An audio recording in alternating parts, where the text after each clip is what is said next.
I feel like if I understand the rules of life or the game to life, then I can help everybody else here.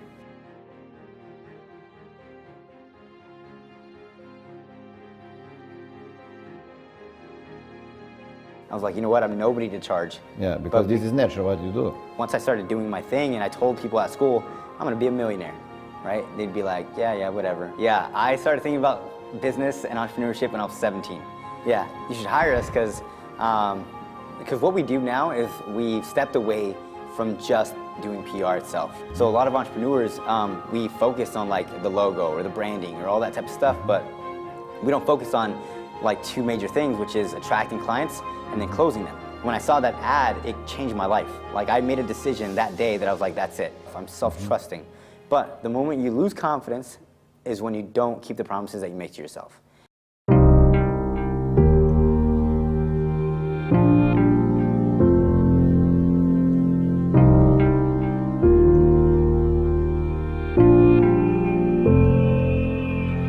I feel the biggest pain when I see people who cannot find their place under the sun.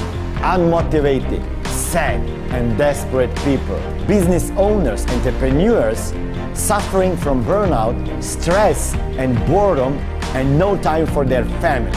My biggest goal is to help them realize that this world provides enough opportunities for everybody. I managed to help thousands of people, but I strongly believe that we can do so much more if we unite our knowledge and skills. And this is the reason I started doing interviews with the best visionaries and world changers. Their inspiring personal and success stories are a proof that everything is possible. All you have to do is listen and learn. Together, we can change our lives and the future of this world.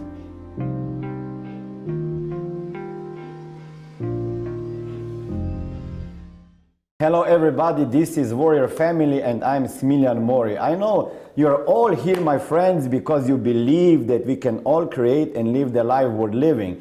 But in order to do this, we have to do something about it. And my goal within this show is to bring you and introduce to my friends guests that can transfer their mindset, their strategies, their habits, their systems that will help you create and live the life worth living. And today I have a very special guest, Ulyses Osuna. Yep, thank you so much. Welcome to my show. Thank you.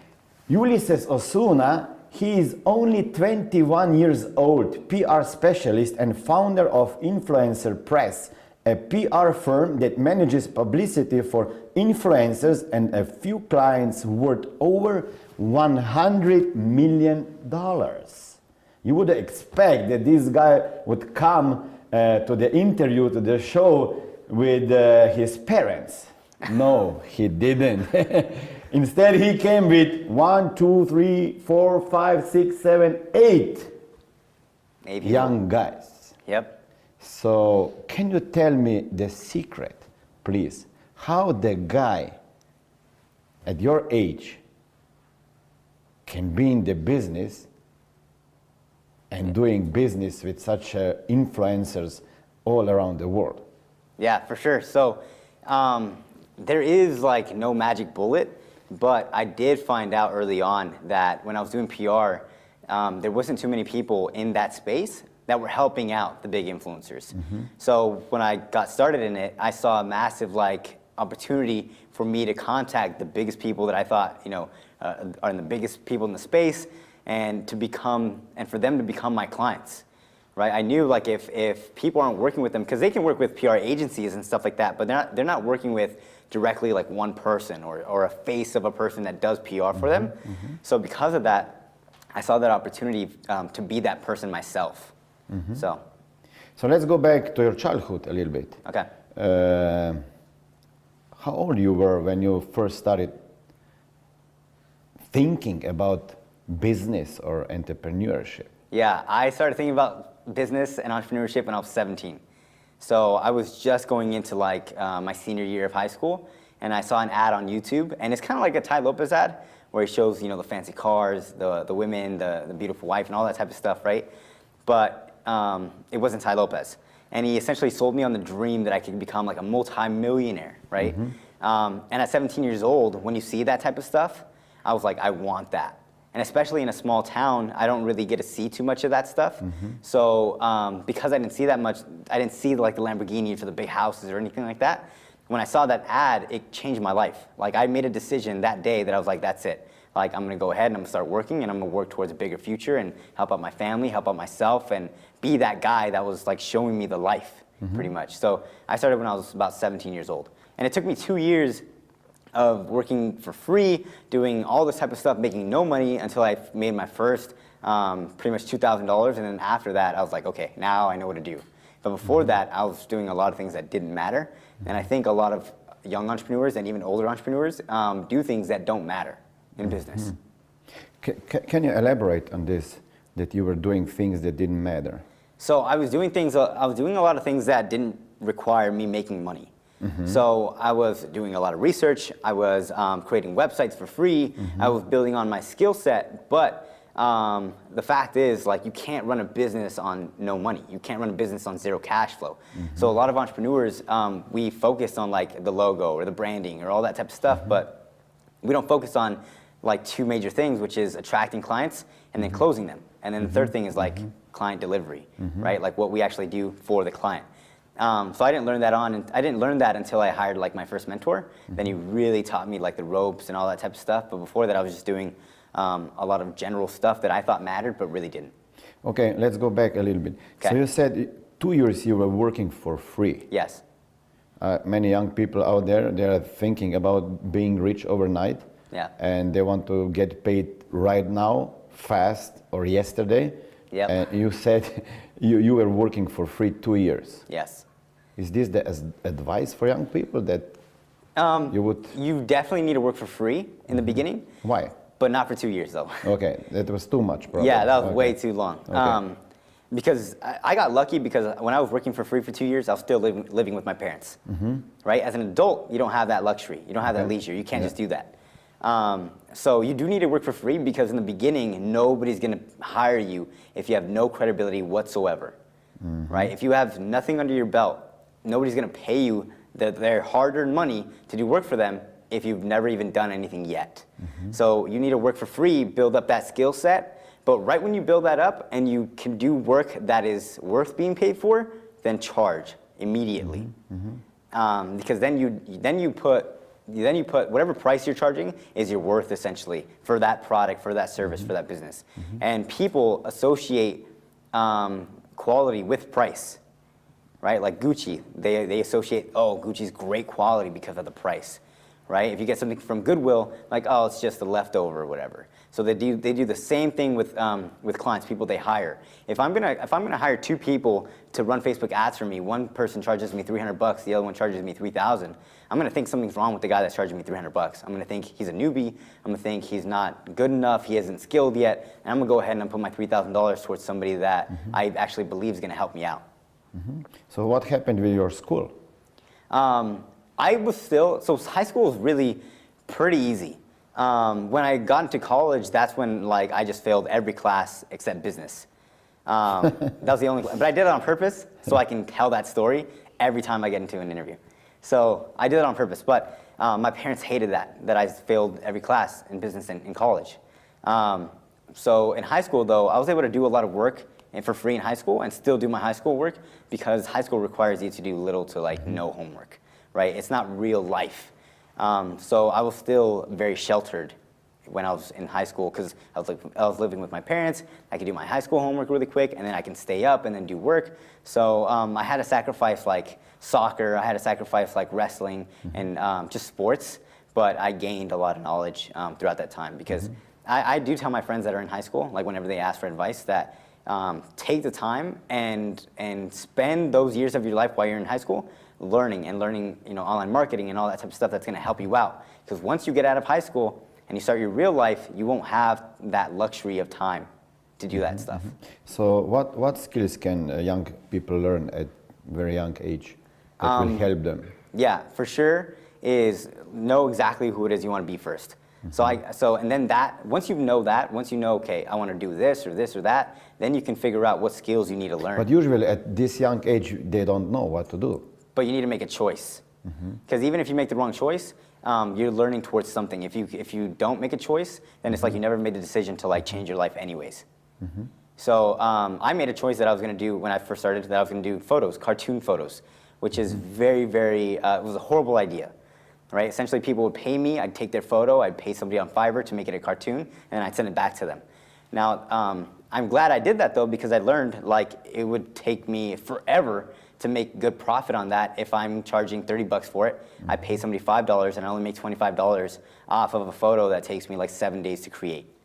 Right? So I was like, no, I do not want to do that. I have to sell a ton of those. And plus, that business is also a form of leisure. Like they will only buy when it's Christmas time, when they want to give presents or any of that type of stuff, right? So I needed to find out something that was going to make me a lot of money, quicker money, more upfront money, more recurring business, and all that type of stuff that fits in with who I want to be, at an older age. So then I ditched that business and I did something completely different. But I had to learn that the hard way because I made a decision in the beginning. So make a decision, then what skills they have to learn?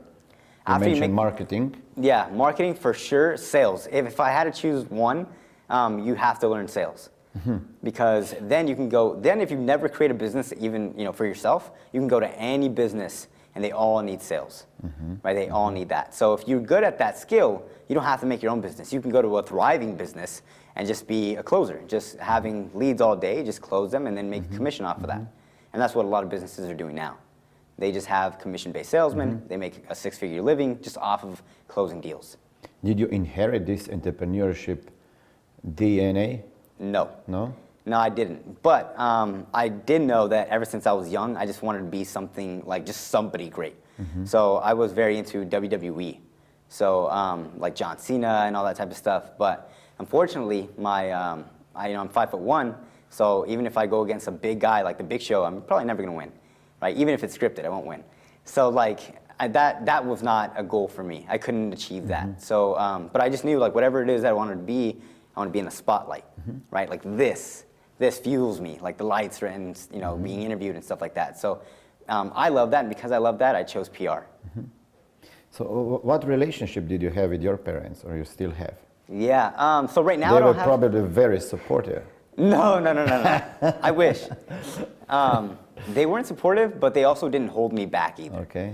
So that means they didn't help me out, but they didn't not help me out. So I would get lectured all of the time from my dad. And my dad loved talking and loved lecturing me. So I would come home from school and I'd not do my schoolwork and I'd do my other stuff, and he would talk to me for 2 hours, telling me about how I'm wasting my time and this and that, and like if I'm gonna do this, that just know that very few people make it, all this type of stuff, right? Okay. And my mom, obviously, she was like supporting my dad. So they didn't like, oh, you're never gonna do this again, you're not gonna touch your laptop, and they didn't do that. But they also didn't like support me and like, oh, okay, I'm gonna let you go ahead and you can do this, and so I hated, and to this day, I still hate getting lectures. From them? From anybody. From anybody? Yeah, which is why I like being my own boss, right? Because I don't like anybody really telling me like, oh, this is how you should live your life and blah, blah, blah. Because I want to live my life the way I want to live it, because at the end of the day, I'm going to be the one that's dying, and if I don't die having lived the life that I want to live, then I'm going to be incredibly, incredibly pissed. Can you share some painful memory from your childhood that made you who you are today? Yeah, I can. So there was one time, this was a long, long time ago. So I grew up with, so when I was born, I grew up with Russell Silver syndrome. That means that, so like right now, like this, the left side of my body is shorter than the right side of my body. And you can tell, like right now I can't because like I have a suit, but if I put my two elbows together, you'll see that this arm is bigger than this arm. So I grew up with a growth deficiency. Okay. So this is why I'm small. Right? And then I have a beard because I took testosterone and steroids and shots until the day I was like 13. Every day I took shots. Messi. Like Messi, yeah. So I took shots for my growth every day, in the butt until I was 13, so I can grow. And then after that, they just said I wasn't going to grow anymore, right? But so that was going on through my life, and then I was a little kid, so, just growing up and stuff, and you seeing, like, you have that deficiency or whatever. And I was also going through a tough time just with girls. So that's always tough when you're a young, youngster. Yeah, absolutely. So I came to this point where I was like, okay, I just want to I just want to be able to talk to somebody about the stuff that I'm going through, because I thought I was going through, a pretty hard time.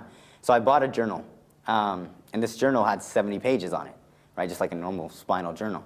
I wrote in that spinal journal every day for 70 days until I finished up the page, or finished up that entire journal. And at the time, I only had one friend, like one best friend that I talked to, that I just loved having and just kind of, hanging out and stuff. What did you write in the journal? I wrote my daily experiences. So I wrote why I was upset with life, why I hated myself, that I hated the fact that I had a deep voice at a young age. I hated that I had sideburns before everybody else. I hated that people would make fun of me at school because I was hairy. So even right now, I'm getting, I don't hate it anymore because I have the money to get laser removal. So I'm getting laser removal on everything, like the neck, the arms, the chest, like everything. That's because of the experience that I had, when I was a young kid. So I wrote in that journal, and at the end of it, I was super happy. I finished it up, right? But all of it was filled with depressing thoughts, which isn't good for anybody. But I wanted to show my best friend at the time. So we were at a warehouse, and I came to him and I was like, hey, dude, I finished my journal, would love for you to read it. And at this time, I'm a young kid, so he said in a very innocent way, he was like, no, dude, I really don't feel like it, just as a kid. But to me, that crushed me. Because if I'm going through this phase in my life where I feel like nobody's caring for me, nobody loves me, and I'm writing all of my thoughts and deep fears and stuff like that into a journal, and I want to share this journal, my prized possession, to my best friend, and he doesn't want to read it, then to me I feel wow, this is the ultimate form of no one does care about me. I'm going through this alone, and I will always go through this alone. So because of that, when I was there with him, I ripped up the pages page by page and tear that whole thing. I was crying and sobbing. I threw that in the garbage, and then he could tell he's like, oh crap, I'm super sorry, don't do this, all that type of stuff. But after that day, I really just kind of made a decision I'm just not going to talk to anybody about about my problems and stuff. So I thought that you will publish the book from this journal. No, no, never focused that book. That was a huge mistake. I'm glad I'm super. At the time, it was very traumatic, but I'm super glad it happened though. Because now I really don't go to anybody and talk to them about my feelings, and I don't open up like that. And to me, it doesn't really matter anymore. Any of that type of stuff doesn't matter. But at the time, it was very traumatic. I felt nobody cared for me in my life, and as a kid, you have those thoughts. Absolutely. When did you realize that you are not normal? I realized it when I felt like I was the one. So I felt like I was the one when I made the decision, kind of, because even in 5th grade, I got, I think it was Royalty Kid of the Year. So out of the whole class, I was I won that thing, right? And because of that, I was and everybody knew too, before they even announced it, I remember the classmates, they were it's him, it's him, it's him. And to me, that felt super amazing because I was wow, it probably is me. And then they named me, and I was oh, it is me. And then I just got super happy. So it's just kind of past experiences where I'm I feel I am the one. Even when we did there's a thing called the walkathon in school, which is essentially you go on a soccer field and you run, and whoever runs the most laps in 30 minutes wins, something or whatever. So I sprinted that entire thing, and I guess there's I don't know for sure if I won or not, but when they announced it, I had won. I had won the most votes, and then the second place was a girl or something like that.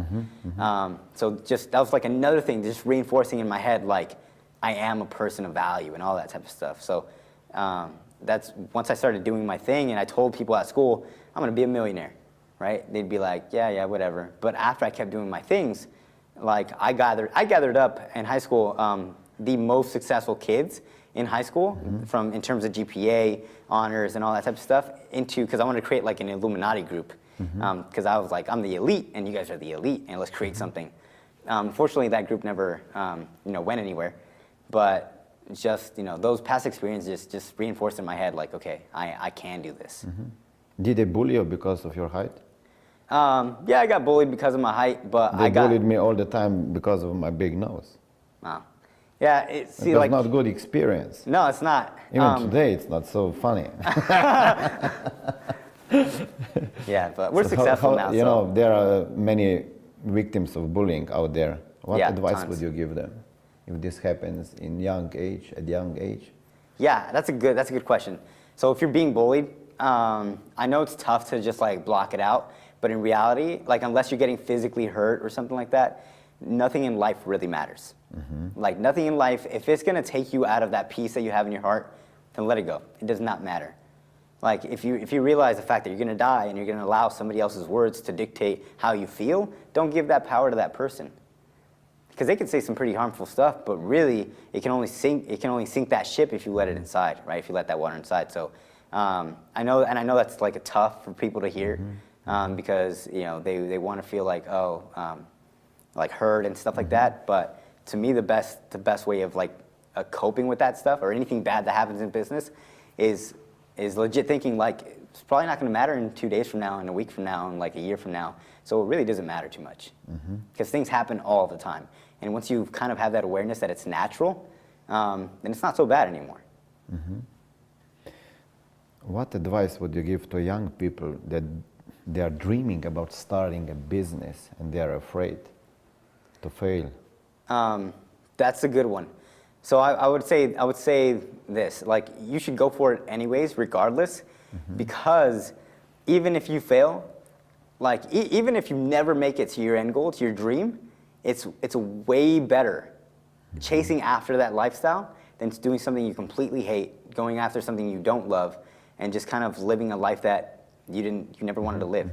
Like chasing after or going after what you want in life is very, very fulfilling, regardless if you make it or not, because there's no better way to live. What do you think is the first step for somebody so young to start a business? Because they all have this fiction in their mind that they don't have money. You have to have money to start a business. Yeah, you don't need to have money to start a business, but what you do need is to be resourceful. So find a way to make money, or find a way to get investor money, or any of that type of stuff. When we didn't have any money and we wanted to grow, I would tell my COO, Josue, like, hey, we need like $5,000 or $10,000.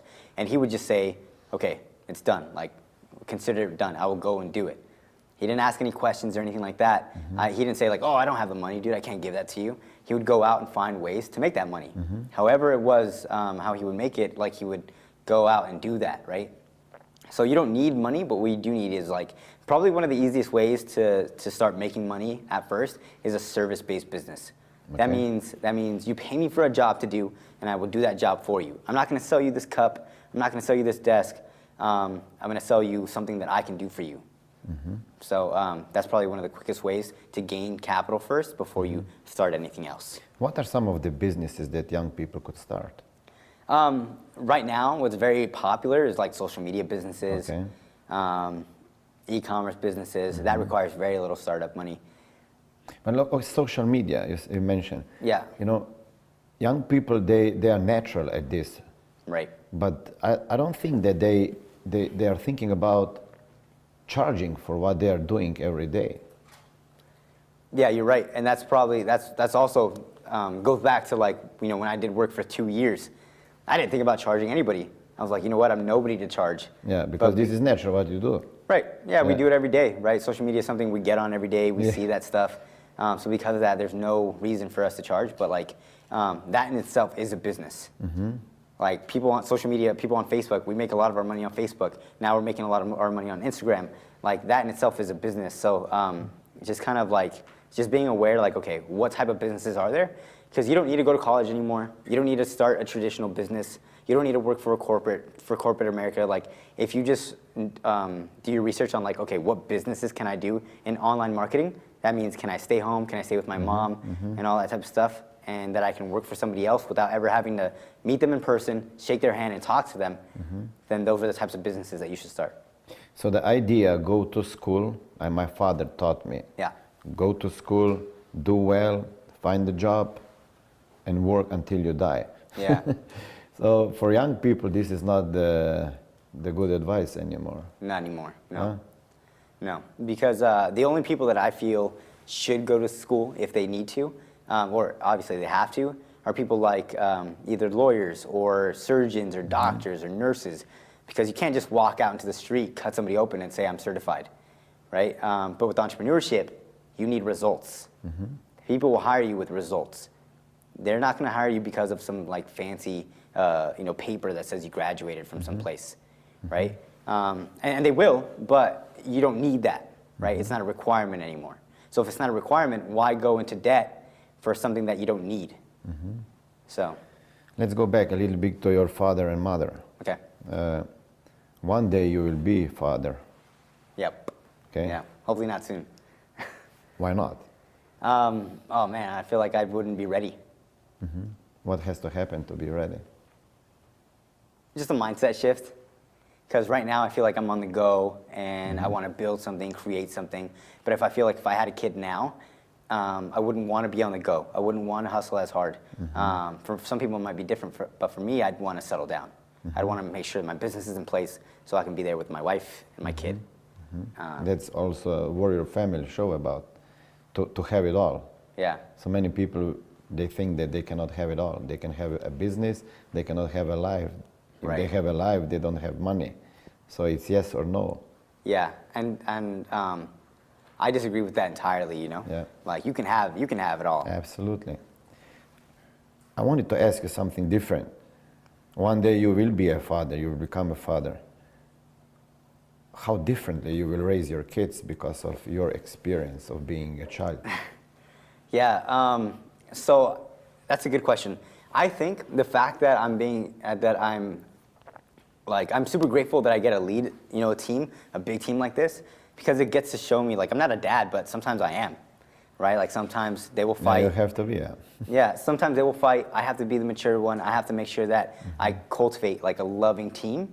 And so just naturally, by the business that I'm doing, and because I'm running a business and managing people, I feel like I will be a good dad because of that, because I'm able to, to do it for teenagers. And teenagers suck. Right? Like, that's probably like in the worst stage of their life right now. So, just things like that. But you are still teenager. Right, but I get to grow up a lot quicker because I have to manage other teenagers. So, if I'm able to do that, I feel like I'll be able to raise my kid a lot better. But if I didn't have this experience, I feel like it'd be a lot harder. So what is one thing that you learned from your father, which is, let's say, very positive and that you will nourish and you will transfer to your kids? Hard work. Hard work. So he works like 2-3 jobs, and then he does like another job on the side, which is like mechanic work. So every day he, usually when I was at the house, he would work. And then when I'd get back home from school, he would ask me to help him out and to help him fix a car. So one thing that I will instill in my kids is hard work, right? Like that's just a given, but to a degree.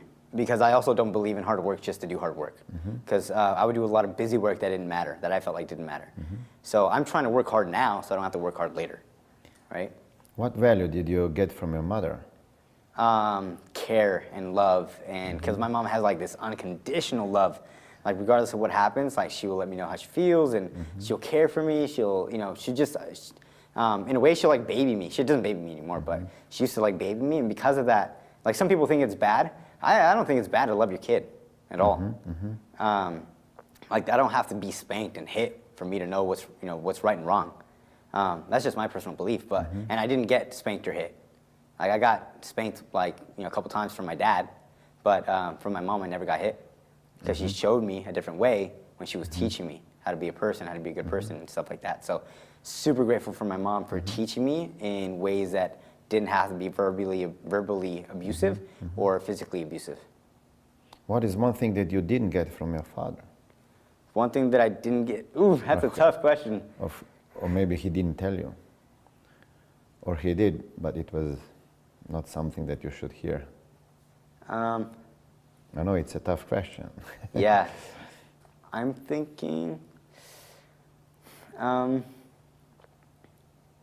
this is going to be deep now. I'm thinking that He's going to watch the show. I know, yeah. So be careful. Don't lecture me. Just kidding.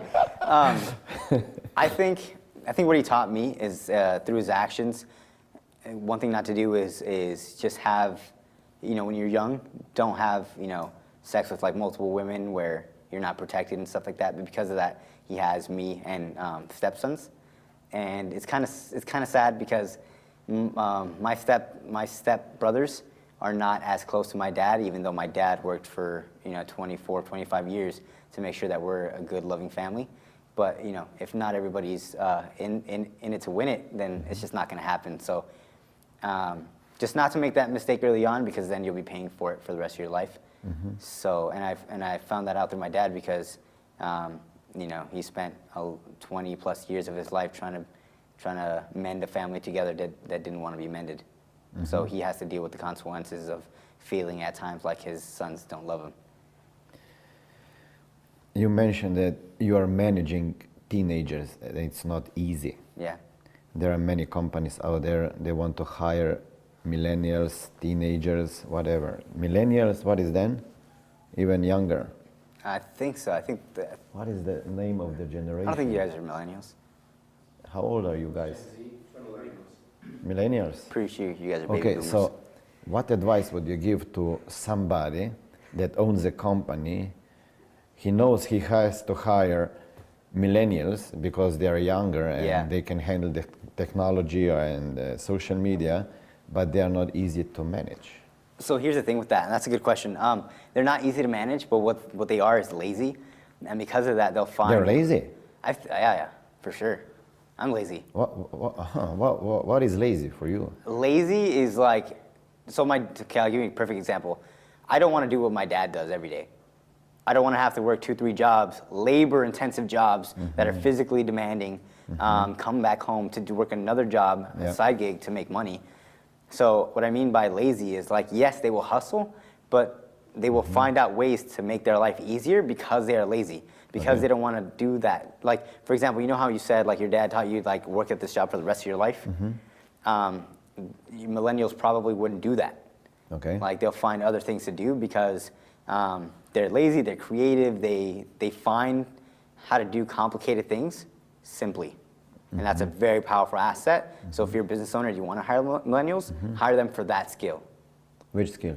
For the skill of like making things complicated and simple. Simple. What else is different with millennials in the business? Can you say it again? What else is different in their behavior? I think it's just a culture. Like they no longer just want to be sitting in an office, which is the reason why 8 people came to this interview. They wanted to come to LA. They wanted to do all the stuff that I want to do, right? They don't want to just be home, because if they were home, they'd probably be like, wow, like he's out there being interviewed. We could have been with him. We could have done stuff, right? So they want to feel included. They want to feel loved. They want to feel like they're being a part of a team. They need that culture, and they can't just. It's not just like a boss and an employee mentality anymore. It's like, these guys right here are my friends. Okay, so you have to work with them different. You have to work with them differently. Wow, you mentioned mentors. Yes. Who was your first mentor, except your dad? My first and favorite mentor is Sterling Griffin. He taught me so much. So I used to be a slave to my work. That means I would do this stuff all the time. I would do it myself, and I didn't know how to powerfully coach anybody. I would get mad. He taught me a lot of things, and one of the things that I'm most grateful for is question-based selling. So he taught me that. So whenever we try to close somebody, and they ask and they state something, I never try to answer their question. What I try to do is I try to direct them into what I want them to say by asking my questions. And that's a powerful way to guide any conversation. So I asked them, okay, what is it that you think? So if we did it this way, what would happen? What would occur? And then if they answer their own questions and they're following my trail, then like I get them to whatever end goal that it is that I want to get them to, right? But if I'm just answering, then what I'm doing is I'm following their trail, right? So he taught me that. He also taught me delegation, right? It's not cool enough to be an entrepreneur. You need to be a CEO. You need to manage people. You need to outsource. You need to delegate.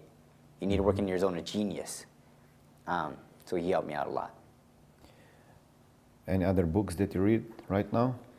Right now, I have Man Up by Bedros. Okay. So I interviewed him 2 days ago. I saw that. Yeah. I haven't read it yet, but that's my next book that I'm about to read.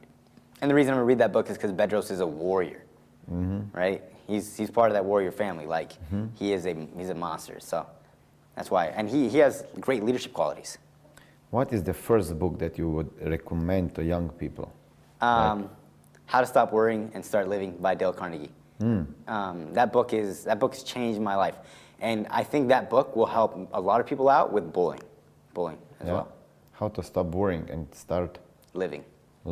Yeah. When I read his book, I thought that this guy is still alive. How to Win Friends. What is that? Or How to Win Friends and something. Influence people. Influence people. Yeah. So I thought this guy wrote a book a few days ago. No. He was dead at that time already. So he was so advanced at that time. Super. Yeah. Okay, let's talk about influencer marketing. Okay. What are you going to do for somebody that is watching the show and he's going to hire you? Yeah. So and why they should hire you? Right. So and your team, of course. Yeah, you should hire us because what we do now is we've stepped away from just doing PR itself. So what we used to do, which worked out really well, which is why we have such a great business, is people would hire us for placements, like on Forbes, on Inc., on Entrepreneur Magazine, on big publications like that. People would hire us for ego, right? Because they wanted their name in the spotlight the same way I want my, my face in the spotlight. But what we transition to now is like, okay, what happens when you get that press? And it's nothing, right? You get nothing out of that press unless you leverage it correctly to grow your business. So now what we do is like, okay, if you have a Forbes article, how do you use that to get more speaking engagements, to get a podcast interview like this, to grow your business, to do a collaboration, to do a JV, right? Which is actually going to give you more direct ROI, because you will not get direct ROI just from getting published. Absolutely. So we transition more to like the leveraged part of the press instead of we're not just a press agency anymore. You can hire anybody else to do that. But what we do now is we help you utilize that press after we get it for you into something that's more meaningful and impactful. So what is the first step for somebody to develop the influencer status? It's thought leadership. So it doesn't matter if you're in the spotlight if you suck at what you do. Right? Like there's this terminology saying that you can't polish turd. So that means like if you suck, not you, not me, not anybody else can change that. Right? We can't make that any different. But if you're good at what you do, and once you have that skill, then everything else is easier, because when I work with somebody else and I give them the results, that's the quickest way to grow a business, is give them the results. Because then word of mouth, right? They'll talk about you. You can talk to anybody else about the results, and then that's it. You no longer have to sell to somebody if you have the proof, if the proof is in the pudding. And why is it so important to have this influencer status for today entrepreneur? Yeah, in today's day and age, it's actually very important, because that's what the younger kids look towards, right? When they're on Instagram, when they're on Facebook, they look for people. They look for people they align with. So if you just have a company, like nobody's going to write about a company, but there's no human element there, right? But if you're a person, then somebody that's looking on your Instagram and they see you, they're like, wow, I really like who this guy's about. I really like what he does. This guy's a badass. Whatever it is that they're thinking about you, they align themselves with a little bit of whoever they are with you, and because of that, they establish that bond. But it's hard to establish a bond with like a company that just does work. So what you're saying is that even traditional businesses, owners of traditional businesses, they should have their personal brand. Yeah, you can have both. You should have both. And if you're starting a business, if you're legit starting a new business, one of the ways to grow your business quicker is to have a personal brand. Because once people know you, it's a lot easier to sell to somebody. But if people don't know you, then you have to sell them other ways. Because I talked about this in a speech like 2-3 days ago. And it's this, because a lot of people say vanity metrics are not real metrics, right? They say like the likes, the followers, all that stuff, it doesn't matter. But it actually does matter. Because what that does is, that is a real metric, because that will get somebody to actually hop on the phone call, to even give you a call to think about working with you. But if you can't get them to that point, then how are you going to close somebody that doesn't even get to the point of thinking about hiring you? For you, Facebook or Instagram right now? For me, it's more Instagram right now. Like I used to love Facebook, but just the algorithm's not the same. My engagement's also not the same. So I'm posting a lot more on Instagram, and I'm developing more of my just personal brand on Instagram now. And we're doing better with that. How do you get clients? Yeah, so we have a couple of ways. The main way right now is through our salespeople. So I don't focus on like generating business anymore. I used to focus on that. So our salespeople are focused on that. So they go on Facebook, they go on Instagram, they do email or whatever, and then I also let them know, like, okay, let me know what it is that you need. Like if you need a VA to contact a certain amount of people in a specific time frame or whatever it is so you can be more effective, then I'll fund that so I can give that to you so you can close. Another way is like we went to Ryan Stewman's event, which I was speaking at, and then boom, well, all they did was throughout the entire event, they just spoke to people. Here's my card, like, let me give you your information and stuff like that. And because it's commission-based selling, they need to sell. They want to sell. And then me and Josue right now, which is the COO, we're working on the funnel. So we have a bot funnel, but we're working on a different type of funnel. So that way we can split test both and gain clients that way. So that way all they have to do is just hop on a phone call all the time and just close them that way instead of actually doing it the manual way. So right now they're direct messaging. Direct messaging, and we also get organic people anyways. So we've been doing this for a long time where the majority of my business came through organic. So just people knowing us, people, hey, have you worked with Ulyses and stuff like that. So you just came from the stage where you were speaking. Yeah. What did you speak about? I spoke about like manufacturing your influence, and that means like about a year and a half ago we helped a fraud get on every single publication imaginable. And we essentially made this fake story, this persona, of this 21-year-old kid that sold a business for $100 million. He didn't do that, but we made it seem like he did.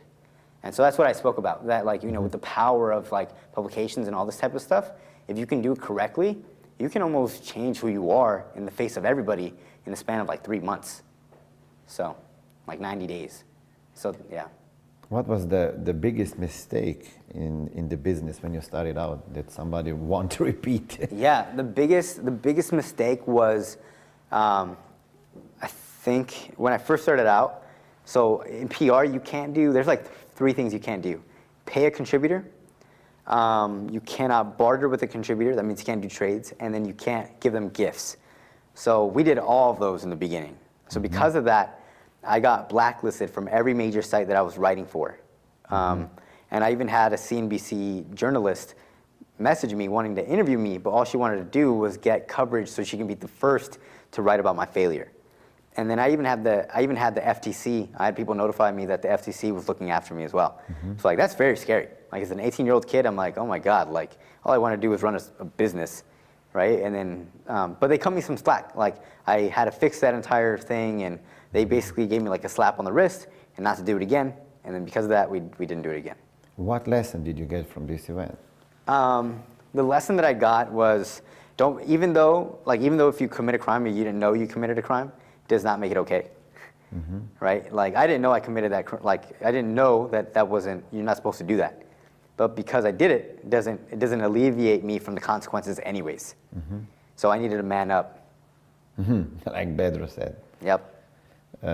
What does it mean for you to man up? For me, it means it's a lot easier now. But before that, I used to hate manning up. I used to hate it. Like I used to hate confronting clients. I used to hate confronting my team. I used to hate getting up in the morning to doing the things that I needed to do. But the reality is like once you start doing it, it's not that hard. Legit, the hardest part about doing any of that stuff is what happens in your mind before you even do it, which is the thoughts of like actually doing it. Because once you start doing it, it's really not that hard.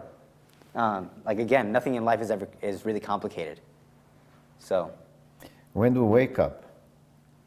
When do you wake up in the morning? I wake up, it varies now.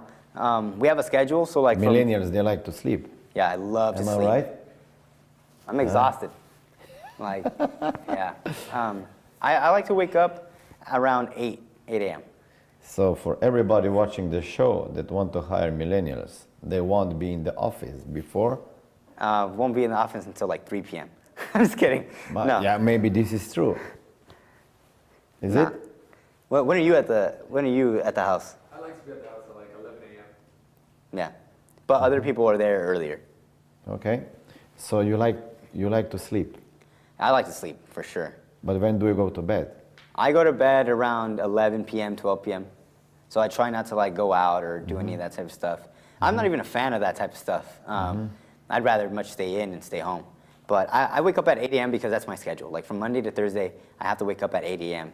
And then work until 7 p.m. So, but from Thursday night on to Sunday, I wake up whenever I just wake up, which is like 10:30. What about parties? I don't go to parties really. No, my team loves to go to parties though.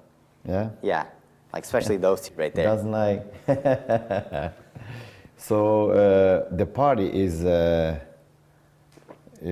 something that young people like to do. Yeah, they love doing that. Yeah. And for me as a business owner, how can I address that? If they like to party, next morning they come back with this foggy head. Yeah, I would let them know, like, if you're gonna party, just know that tomorrow we have a hard days of work or whatever, and this is what I'm gonna need done. And if you can't get it done, then it's obviously because you partied, right? And if that's gonna be something that's gonna, be just kind of like a barrier in the work, then you need to stop doing that. But if they can party as long as they do the work, right? So I just have to like address it with them. So yeah, because as long as they know the expectation, then they know if they either did wrong or did right, or if they hit the expectation or if they didn't. But if they don't, if I'm not communicating that clearly, then it's like, then I can't really hold them accountable to something I didn't say. So when you take clients on, how do you check them? How do I check their my team? reputation, the client's reputation, the credibility? Yeah, usually the sales team does that, because I usually don't even talk to the client until they're actually a client. So usually they'll do that, because I remember when we closed Ed Milet's really, really big, right? But I didn't even know who he was. I didn't know who he was when we closed him. Our sales guy just told me, he's like, yeah, dude, I think this guy's really big. And I'm like, yeah, but everybody says they're big, right? So I didn't really think too much of it. But they kind of like scout for that, and they see like, oh, if he's big, then would love to have you on as a client, because it's a lot easier for us if we work with bigger clients, and we can get them a lot more results. So how did you close Ed Milet? I didn't do it. My sales guy. No, it's a past sales guy, so none of these guys did it. But Sergio, the one that's right there, closed Bedros. So I didn't talk to Bedros either. Sergio did that. So yeah, they usually handle that portion. So what is the magic that you teach them? I gave them a lot of resources. So the guy that actually closed Ed Milet, I realized like he needed a lot of stuff that I didn't give him at first. But because I went through that year-long process of the things that he needed, I created a bunch of resources. So training resources, things that you need to say, handling objections. So by the time he left the company, I had a bunch of things that I could just easily give to somebody else where they were way more prepared. And I actually invested my time into helping answering those questions, because I remember before, I'm like, no, here you go, figure it out. Like with like Nathan, when I first wanted to get on podcast, which he's a badass podcast guy, and you know him, but I told him, I was like, hey, I want to get on podcast. He was like, okay, well, how do you do that? And I just like stayed quiet. And then he's like, okay, I'll figure it out. I was like, okay, cool. So like he figured it out, and because of that, he's great at it, right? But that's not always the best answer, or not always the best route to go. So like with them, I gave them my time. I was like, okay, here's how you do it. And then now we're doing a lot more role play, because they like that role play, which is great. So just stuff like that. I give them a lot more resources. How much time do you devote to train your guys? Probably not enough, because I'm a guy that likes to just do my work. I like being alone a lot, actually. So I don't really devote my time as much to helping them out. But now we're doing it a lot. We're doing it a lot more. Like we have actual schedules of like, okay, from 2 to 3 p.m. we're going to devote time to bonding at the house. From like a different time, we're actually going to start doing role plays. But everybody needs to be there to actually do the role plays. And then now we're doing Monday meetings, so everybody knows like, okay, what's the vision for the business and all that type of stuff. What are your unique skills that you bring to your business? My unique skills, I think, the biggest one probably is awareness. So just massive awareness. I feel like if I understand the rules of life, or the game to life, then I can help everybody else here. But that's what I feel like I have figured out. What did you do for Ed Milet? We got him on Forbes, we got him on Inc., we got him on Entrepreneur, we got him on Addicted to Success, we got him on Influensive, we got him verified on Facebook, we got him on a couple podcasts, so. Nice job. Thank you. What are some of the plans that you have for the future? Plans for the future are for sure, I want to have an office here in LA. LA, there's so much more opportunity. Every time I come here, I'm always booked. Like just with podcasts, interviews, speaking gigs, meeting people and stuff. So I know if I brought my entire team out here, they can do a lot of that stuff and we can make a lot more moves. Because every time we're here, we make power moves. But I also like being and love being where I live because there's nothing there.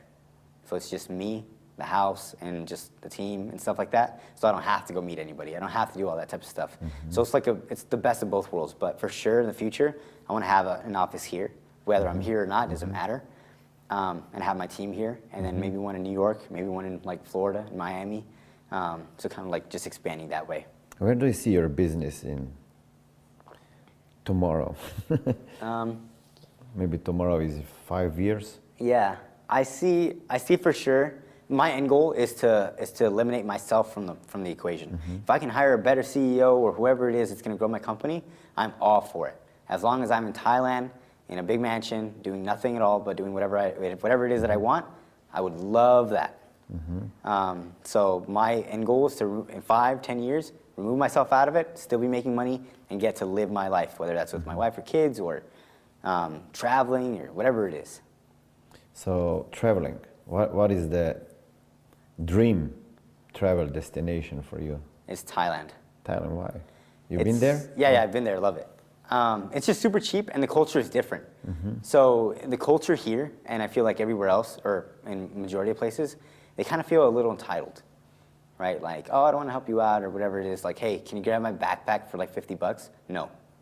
Like, not even for $50 will like somebody like help me grab my backpack or something, right? Over there though, they're a lot more just respectful in general.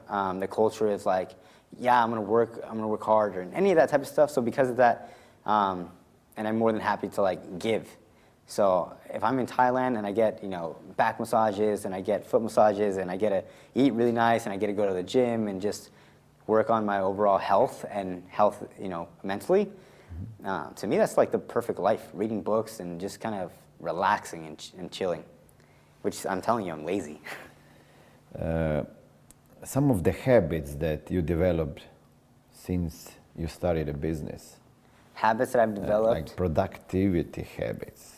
Yeah, it's gotten to a point where it's no longer like, it's just super natural where I just have the mentality of just working all the time. Like I just need to work, and that's it. Like you can ask the guys, they'll be like, hey, let's go out to drink. Hey, let's go out to do this. Hey, let's go out to do that. And if I'm not like laying in bed or doing something else, like I'll be working. Like that's what I like doing. That is my therapy, is just working. So a habit. Work is your therapy. That's great quote. Yeah. Work is your therapy. Yeah, it is. It is. Like when I'm going through something stressful, I'll work it out. I'll like do something and create some moves or whatever it is. And I'll feel very happy because I kind of get my sense of value from my work, right? Which is why I have a lot of confidence, because the business that I built, the people that I'm working with, and that's where I get a lot of my confidence from. How a kid that is 18 years old can become more confident? Probably not doing what I'm doing, which is associating myself with my business. Because then, like, if your business goes to shit, like, then you'll kind of feel like that too, right? So if you're an 18-year-old and just be confident in like who you are. Like, even if you don't have a certain skill in a certain area but you want to develop it, just like humble yourself down and learn the skill and then go after it. Like, confidence, Ed Milet says this all the time and I love it. Confident people are self-trusting people. That means like they keep the promises that they keep the promises that they make to themselves. So if I say, tomorrow in the morning, I'm going to put glass in this water at 3 p.m. and I'm going to drink it. If I do that for the next 3 days, then I'm going to be confident because I'm confident in myself. I'm self-trusting. But the moment you lose confidence is when you don't keep the promises that you make to yourself. If I say I'm going to hit up 50 leads by the end of today and I don't, and I hit up 20, then obviously you're not going to feel confident because you don't even keep the promises, to yourself. So how can you make them to somebody else? So you like Ed Milet advice? Yeah, I love Ed Milet. when I found out about him, I was like, man, like this guy's content is solid. He came from nowhere. Yeah, he came from nowhere like 18 months ago. And then now he's like one of the top 10 social media people, just in general. Like, he's a huge entrepreneur. Do you have a girlfriend? No. Not yet or not now? Not yet. What are you waiting for? That's a good question. You know, I get these questions all the time from Yeah. young people. I have many followers on Instagram from 16, 17, 18, 19, and they're asking me the same question. How can I approach a girlfriend? You do ask really good questions. Like, Thank you very much. This is probably the hardest interview, honestly, that I've done. So that's good. That's really good. I don't have one yet, just because I haven't asked. But I also feel like I'm in a good position now, where like my needs are met. So because of that, if I wanted to approach somebody, then it'd be great. I didn't have one before because I was definitely not ready for it. I was not ready to be loved. I didn't want to be loved, and I didn't want to love somebody else. I was too devoted in my business. So when like a man will not go for somebody else if they don't feel like like they're ready to give to somebody else. Like they will not give to their partner if they don't feel fulfilled in their business life or in their personal life. So right now I'm in a good place where I can not be in my business for 4 or 5 days and still work on it and still be able to give to somebody else if I need to. I like it what you said. I was not ready to give love. I was not ready to receive love. So just, I have last question. Okay. I don't want to ask you too many Too many hard questions. hard questions, but maybe this one is even harder. Okay. It's different than I ask other guys that are on my show and they are married and they have kids. Yeah. I call this question the last question or the last message or the power message. Okay. It goes like that. Just pretend that in 5 seconds you're going to die. Yeah. And then I ask them, and you have kids, what would be the power message, the last message, power message you would send them? Something that they would remember till the rest of their lives. Like just pretend you are a father. Yeah. You have kids. I would. Or let's put it that way. Let's put it that way. Just pretend for 5 seconds that your father passed away. What message would you like to hear from him that would stick with you and give you the power that you need? If he told me, allow yourself to be loved, that would be powerful. Thank you very much. Guys, allow yourself to be loved, and see you on my next show. Thank you. No problem, dude. Thank you so I'm happy much. you came, and I hope that we are going to work together in the future. Let's do it. Yeah, thank you very much.